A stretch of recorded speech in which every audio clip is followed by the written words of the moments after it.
आज से तकरीबन 100 मिलियन साल पहले ये वो दौर था जब जमीन पर दुनिया के सबसे बड़े जानवर डायनासोर्स रहा करते थे। उस दौर में जमीन का नजारा बिल्कुल अलग था। इंसानों का कोई नामो निशान नहीं था और जमीन पर सिर्फ कुदरत और इन खूंखार जानवरों का राज था। ये जानवर आज के वक्त मौजूद बिल्डिंग से भी ऊंचे होते थे। इनका जबड़ा इतना ताकतवर होता था जो किसी इंसान की हड्डियों को पलक झपकते ही चकनाचूर कर सकता था। साफ लफ्जों में कहा जाए तो ये जानवर दुनिया के सबसे खतरनाक और दिल दहला देने वाले जीव थे। 170 मिलियन सालों से ज्यादा इन जानवरों ने जमीन पर हुकूमत की थी, लेकिन सिर्फ एक ही दिन में कुछ ऐसा हुआ जिसने इनका नामो निशान ही इस दुनिया से मिटा दिया। उस दिन एग्जैक्टली क्या हुआ था और ये जानवर क्यों इस दुनिया से हमेशा हमेशा के लिए गायब हुए थे, ये सब जानने से पहले शुरुआत करते हैं। ये बात है साल 1677 की, जब रॉबर्ट क्लॉड नामी एक शख्स को जमीन के अंदर से एक बहुत बड़ी हड्डी का फॉसिल मिला। रॉबर्ट को लगा कि ये पुराने दौर में रहने वाले किसी बड़े इंसान की हड्डी होगी, लेकिन रॉबर्ट को ये बात मालूम नहीं थी कि उसने एक ऐसी चीज डिस्कवर कर ली थी जो पूरी दुनिया को हैरान और परेशान छोड़ देने वाली थी। वक्त गुजरता गया और फिर 142 साल बाद यानी 1819 में एक British fossil Hunter William Buckland England के मुख्तलिफ इलाकों में अपनी रिसर्च कर रहे थे। रिसर्च के दौरान उन्हें जमीन के अंदर से लाखों साल पहले से दफन एक बहुत बड़े जानवर का फॉसिल मिला। उन्होंने उस फॉसिल को बड़ी एहतियात से बाहर निकाला और उस पर रिसर्च शुरू कर दी और फिर 5 साल गुजर जाने के बाद उस फॉसिल को डायनासोर का नाम दिया गया। डायनासोर वर्ड ग्रीक जुबान से बनाया गया था, जिसमें डायनो का मतलब है टेरिबल और सोरस का मतलब है लिजर्ड। बस ये वो दिन था जिसके बाद से जमीन के अंदर से हजारों किस्मों के डायनासोर डिस्कवर होने लगे। मिलने वाले फॉसिल्स इतने बड़े और खौफनाक थे जिन्होंने पूरी दुनिया के होश उड़ा दिए थे। मेगालोसोरस ये वो डायनासोर था जिसे सबसे पहले डिस्कवर किया गया था। शुरुआत में इन जानवरों की मुख्तलिफ तरह की ड्राइंग्स बनाई गई जो आज के वक्त से बिल्कुल अलग दिखती थी, लेकिन वक्त गुजरने के साथ जैसे जैसे इन पर रिसर्च बढ़ती गई, इन ड्राइंग्स को मॉडिफाई कर इनकी एक फाइनल अपीयरेंस तैयार कर ली गई जो कि आज के वक्त कुछ ऐसी दिखती है। आज के वक्त तक 10,000 से भी ज्यादा डायनासोर्स के फॉसिल्स को डिस्कवर किया जा चुका है, जिनमें से 900 से ज्यादा अलग अलग डायनासोर्स की स्पीशीज को आइडेंटिफाई किया गया है और ये गिनती वक्त के साथ साथ बढ़ती जा रही है। हर साल तकरीबन 45 से भी ज्यादा डायनासोर्स की नई नई स्पीशीज डिस्कवर की जाती हैं। हाल ही में 2021 में डायनासोर्स की कुछ ऐसी स्पीशीज डिस्कवर की गई हैं जो दिखने में बहुत ही यूनिक है। इनमें से एक डायनासोर ऐसा है जिसकी पूंछ पर एक ब्लेड बनी हुई है, जिसे स्टेगोरस एलिनगेसन का नाम दिया गया है। साइंटिस्ट का यह अंदाजा है कि पहला डायनासोर 230 मिलियन से लेकर 240 मिलियन साल पहले इस दुनिया में आया होगा, क्योंकि आज के वक्त तक जो सबसे पुराना फॉसिल हमें मिला है वो 230 मिलियन साल पुराना है। उस दौर में जमीन का नजारा बिल्कुल अलग था। आज के वक्त अर्थ के मैप में जो कॉन्टिनेंट्स दिखाए जाते हैं वो सब उस दौर में एक साथ जुड़े होते थे और सिर्फ एक सुपर कॉन्टिनेंट हुआ करता था जिसे पेंजिया का नाम दिया गया था। इस दौर में जमीन का क्लाइमेट बहुत ही सूखा था और जमीन पर बहुत ही कम मिकदार में बारिशें हुआ करती थी।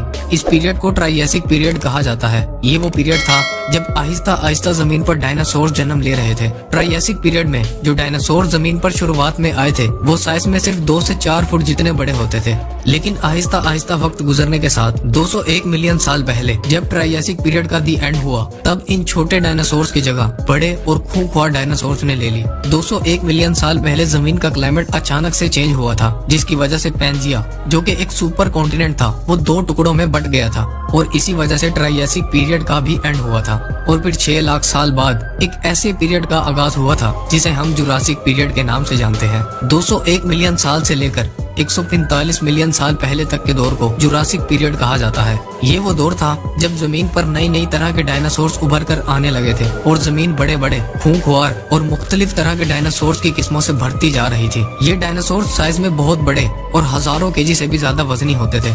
इसी जुरासिक पीरियड में जमीन पर डायनासोर्स की एक ऐसी नस्ल ने भी जन्म लिया था जो हवा में उड़ भी सकते थे, जिन्हें आर्चियोप्टेरिक्स कहा जाता है। ये डायनासोर 3 से 4 फुट जितना बड़ा होता था, जिसे पहली बार 1861 में डिस्कवर किया गया था।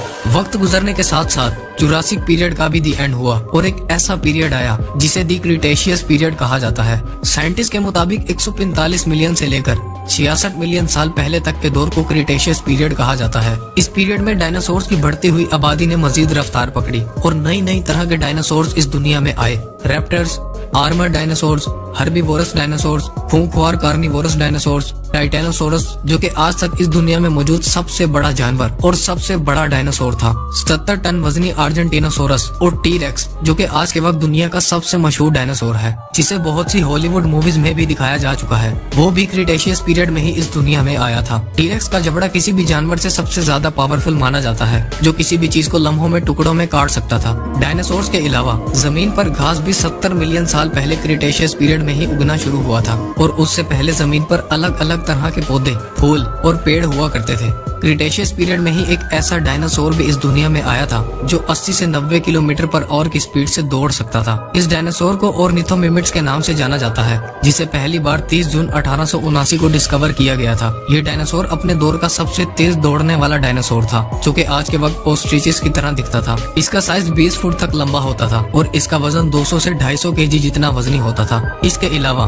दुनिया का सबसे बड़ा उड़ने वाला डायनासोर भी दी क्रिटेशियस पीरियड में ही इस दुनिया में आया था, जिसे क्वेटज़ेलकोट्लस के नाम से जाना जाता है। ये डायनासोर 36 फुट तक बड़ा होता था और इसका वजन 300 से 350 केजी जितना वजनी होता था, जो इस दुनिया का सबसे बड़ा और सबसे भयानक उड़ने वाला डायनासोर था। क्रिटेशियस पीरियड के दौर में सब कुछ नॉर्मल चल रहा था, नई नई तरह के डायनासोर जन्म ले रहे थे, जमीन का क्लाइमेट बिल्कुल आइडियल था और जमीन का माहौल बिल्कुल पुरसुकून था। लेकिन फिर 66 मिलियन साल पहले एक दिन कुछ ऐसा हुआ जिसने इस सुकून को दोज़ख में बदल दिया था। जमीन पर डायनासोर्स रोजमर्रा की तरह फिर रहे थे, कुछ डायनासोर्स नींद में थे तो कुछ अपनी भूख मिटा रहे थे।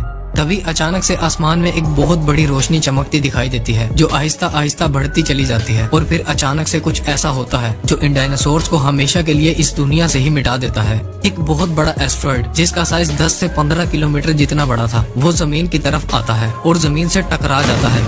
इसी एस्टेरॉयड का जमीन पर गिरना क्रिटेशियस पीरियड को खत्म कर देता है। इस एस्टेरॉयड की स्पीड 20 किलोमीटर पर सेकंड थी, जो कि एक जेट एयरलाइनर से 150 गुना ज्यादा थी। ये एस्टेरॉयड मैक्सिको के इलाके युकाटान पेनिसुला में जाकर टकराया था, जिसने कुछ ही समय में जमीन से डायनासोर्स को राख बनाकर मिटा दिया था। ये एस्टेरॉयड जब जमीन से टकराया था तो 180 किलोमीटर जितना बड़ा गड्ढा जमीन पर बन गया था। इस एस्टेरॉयड से बहुत बड़ी मिकदार में एनर्जी रिलीज हुई थी, जो हिरोशिमा और नागासाकी पर गिरने वाले एटॉमिक बॉम्ब से 1 बिलियन गुना ज्यादा थी। इस एस्टेरॉयड अटैक ने जमीन का टेम्परेचर लम्हों में 1200 डिग्री सेल्सियस तक पहुंचा दिया था, जिससे जमीन पर मौजूद डायनासोर्स जलकर राख बन गए थे। जमीन बहुत ही गर्म हो गई थी और एस्टेरॉयड के टकराने की वजह से हवा में गर्म मिट्टी फैल गई थी, जो कि बारिश की तरह जमीन पर बरसी थी। एस्टेरॉयड के टकराने के बाद जमीन पर शॉक वेव्स और हीट पल्स भी आई थी, जिसके बाद हजारों किलोमीटर के एरिया में आग भड़की थी, जिसने करोड़ों दरख्तों और प्लांट्स को जलाकर रख दिया था। बहुत ही छोटी छोटी किस्म के जानवर इस इम्पैक्ट को सरवाइव कर गए थे, जिसके बाद जमीन पर एक नए दौर का आगाज हुआ था। करोड़ों सालों तक जमीन पर राज करने के बाद ये डायनासोर सिर्फ एक एस्टेरॉयड की वजह से दुनिया से मिट गए थे और जमीन पर एक नई जिंदगी का आगाज हुआ था। उम्मीद है आप इस वीडियो को लाइक और शेयर करोगे और चैनल को भी सब्सक्राइब करोगे।